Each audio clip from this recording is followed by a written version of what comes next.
भारतीय हिंदी ज्ञान में आप सभी लोगों का स्वागत है। आज के इस वीडियो में हम लोग रीतिकाल के बारे में पढ़ेंगे।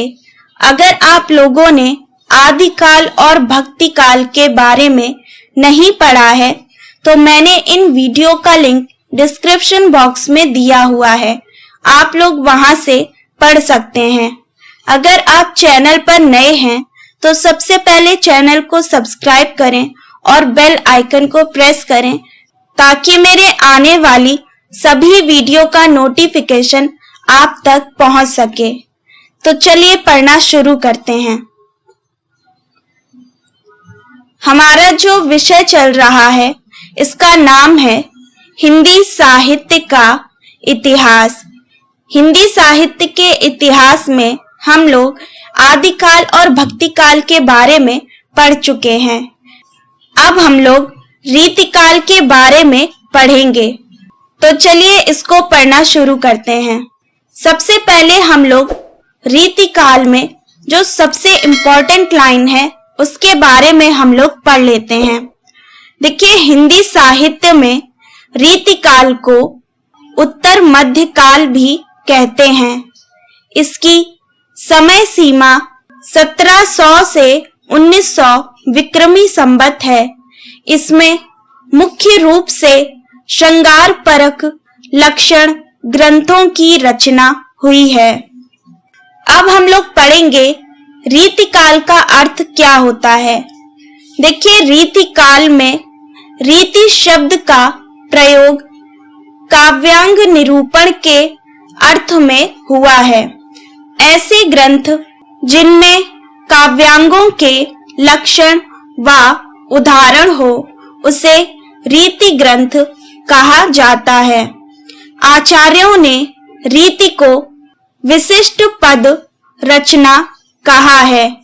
काव्य रीति, रस रीति, अलंकार रीति आदि का प्रयोग इस काल में अनेक कवियों ने किया है।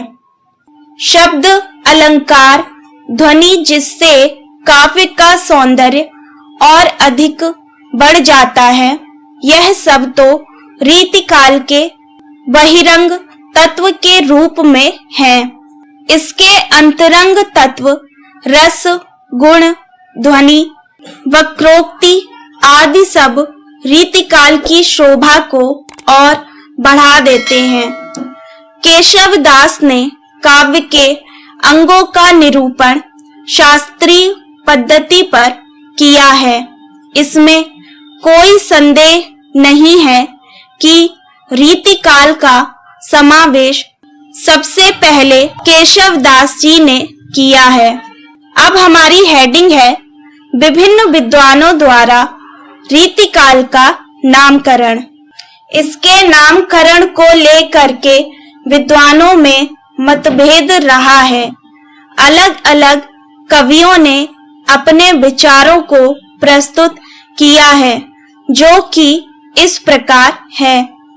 तो देखिए, रीतिकाल के बारे में अलग अलग विद्वानों ने अपने अपने विचार प्रस्तुत किए हैं और उन्होंने रीतिकाल को अपने हिसाब से एक नाम दिया है।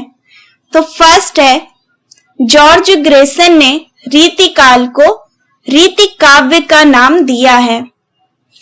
इसी तरह इसके बाद मिश्र बंधुओं ने रीतिकाल को अलंकृत काव्य कहा है। फिर थर्ड है रामचंद्र शुक्ल, इन्होंने रीतिकाल को रीतिकाल का ही नाम दिया है। फोर्थ है विश्वनाथ प्रसाद मिश्र, इन्होंने रीतिकाल को श्रृंगार काल का नाम दिया है। फिफ्थ है डॉक्टर राम कुमार वर्मा, इन्होंने रीतिकाल को काव्य कला का नाम दिया है। उसके बाद सिक्स है रमाशंकर शुक्ल, इन्होंने रीतिकाल को कला काल का नाम दिया है। अब हम लोग रीतिकाल की विशेषताओं के बारे में पढ़ते हैं। रीतिकाल में कौन कौन सी विशेषताएं रही हैं वो सब हम लोग पढ़ते हैं। तो देखिए, फर्स्ट है मुक्तक शैली। रीतिकाल में सभी कवियों ने मुक्तक शैली को अपनाया है। इसमें श्रृंगार रस का वर्णन, दोहा, सोरठा का भी प्रयोग किया गया है। सेकंड विशेषता है लौकिक श्रृंगारिकता।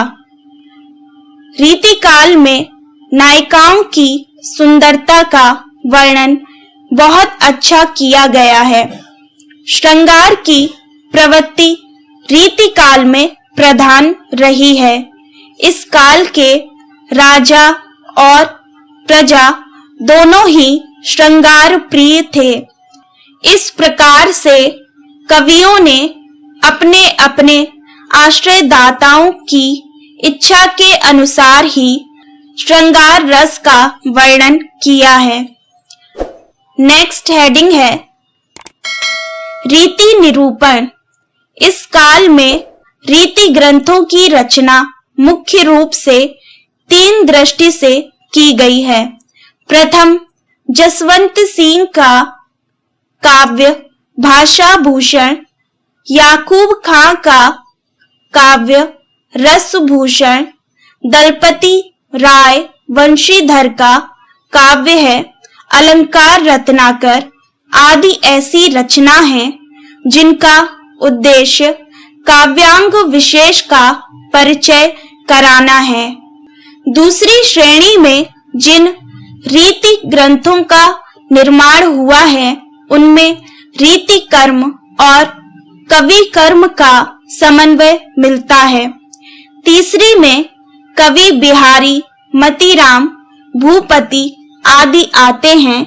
इन्होंने काव्य परंपरा के अनुसार साहित्य का सृजन किया है। नेक्स्ट हेडिंग है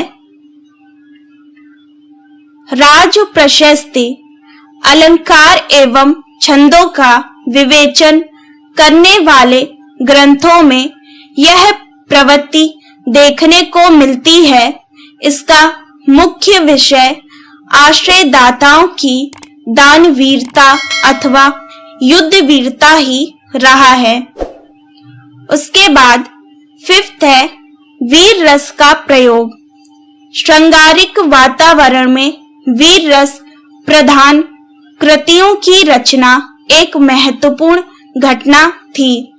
कविवर भूषण ने शिवाजी की वीरता तथा छत्रसाल के पराक्रम का वर्णन करके वीर रस पर आधारित कृतियों की रचना की है। नेक्स्ट है प्रकृति की सुंदरता का वर्णन। रीतिकाल को प्रकृति की विशाल चित्रशाला कह सकते हैं, जिसमें प्रकृति को विविध रूपों में चित्रित किया गया है। श्रृंगार प्रधान काव्य होने के कारण इस युग की कविता में प्रकृति का उद्दीपन के रूप में अधिक चित्रण हुआ है। नेक्स्ट हेडिंग है रीतिकाल में ब्रज भाषा का प्रयोग। रीतिकाल में अधिकतर काव्य ब्रज भाषा में लिखे गए हैं। ब्रज भाषा की प्रकृति इतनी मधुर है कि इस भाषा को मधुर और श्रृंगार रोचक बनाने के लिए संयुक्त वर्ण का सरलीकरण किया गया है।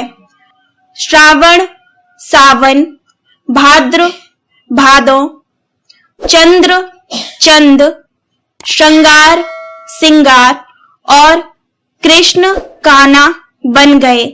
शब्द का प्रयोग और अर्थ चमत्कार रीतिकाल की प्रमुख विशेषता रही है। रीतिकाल के बारे में पढ़ा और रीतिकाल की जो विशेषताएं हैं उसके बारे में पढ़ा है। नेक्स्ट वीडियो में हम लोग रीतिकाल में जितने भी कवि हैं उन कवि की सभी रचनाओं को हम लोग पढ़ेंगे।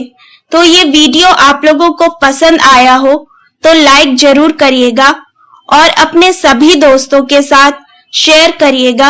अगर आप चैनल पर नए हैं तो सबसे पहले चैनल को सब्सक्राइब करें और बेल आइकन को प्रेस करें ताकि मेरे आने वाली सभी वीडियो का नोटिफिकेशन आप तक पहुंच सके।